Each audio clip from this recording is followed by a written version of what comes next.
আজকে বানিয়ে নিয়েছিলাম গুড়ের শরবত। আম্মু হঠাৎ করে বলল যে বাসায় যেহেতু গুড় আছে, লেবু আছে, আজকে ইফতারে গুড়ের শরবতই বানিয়ে নেওয়ার জন্য। আমি পিলার দিয়ে কুচি করে নিয়েছিলাম, যেহেতু গুড় খুবই শক্ত আর চাকু দিয়ে কাটতে খুব কষ্ট হয়, সেজন্য আমি পিলার দিয়ে কেটে নিয়েছিলাম। তারপর ঠান্ডা পানি অ্যাড করে দিয়েছি আর লেবু চিপে নিচ্ছি মগে। প্রথম ভেবেছিলাম মগেই নেই, পরে ভাবলাম যে না, যে পাত্রে আমি শরবত বানাচ্ছি সেটার মধ্যেই লেবু চিপে নিই। যেভাবে সেই কাজ। আর এর সাথে দিয়ে দিব আমি একটু বিট লবণ। একটু লবণ হলে কি শরবতে ভালো লাগে, বিট লবণের গ্রাম যেহেতু খুবই সুন্দর। আর ঠান্ডা পানি, ব্যাস। লেবু, বিট লবণ আর গুড় দিয়ে বানিয়ে নিয়েছি চমৎকার এই শরবতটি।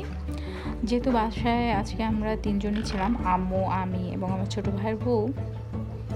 আর গুড়ের শরবত আমার খুবই পছন্দ।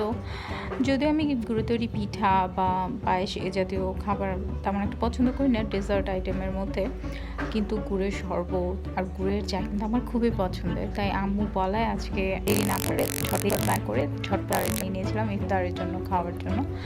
আর এই গরমের মধ্যে সারাদিন রোজা রাখার পর গুড়ের শরবতের একটা শান্তির রিফ্রেশিং ড্রিঙ্কস যদি খাওয়া হয়, তাহলে তো আর ভাষায় প্রকাশ করা যায় না সেটা।